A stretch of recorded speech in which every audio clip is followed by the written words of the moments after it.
अजौक्तिक और गीति मंदाकिनी दुईटी पुस्तक उन्मोचित उत्सव अनुष्ठित।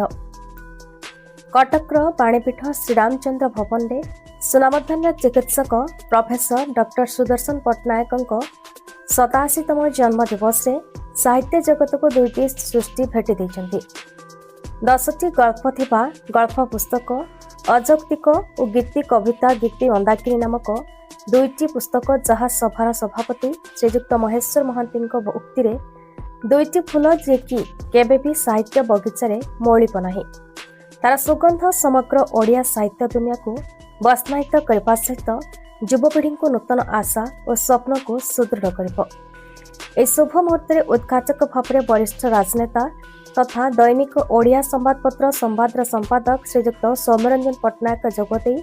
लेखकों जन्मदिन शुभेच्छा देवा सहित सृष्टि को प्रशंसा करते। उन्मोचन उत्सव में सम्मानित अतिथि रूपे गीति कवि गौर पट्टनायक और बहु विशिष्ट व्यक्ति साहित्यिक कवि लेखक गाल्पिक प्राबंधिक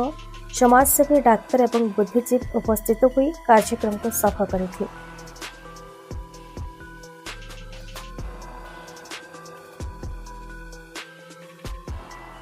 कविता गीति कविता गोटे प्रकाशित है। गीति कविता लेखक मत भल लगे ये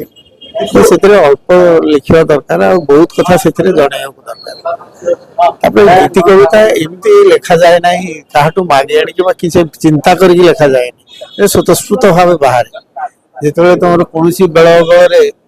गोटे मानस मंथन हुए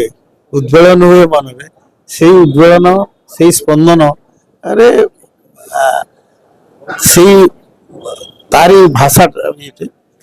रूपसज्जा शब्द रूपसज्जा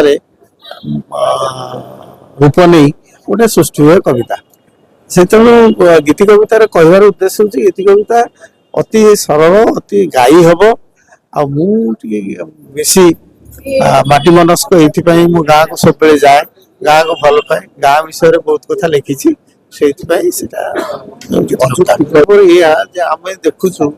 जे जो श्रेय ये दुईटी पथ अच्छी श्रेय पथटा हूँ सब कठिन पथ जो थे कि मानविकता थाए आम मान बर्तमान जहाँ हूँ से जिनसा से अजौक्तिक कर 10टी गल्प लिखी मोर मोर कहबार कथा हूँ जे जो गीति मंदाकिनी लिखिली से खूब बेसी लिखी गाँ कथा माटी मनस्कता कथा मनीष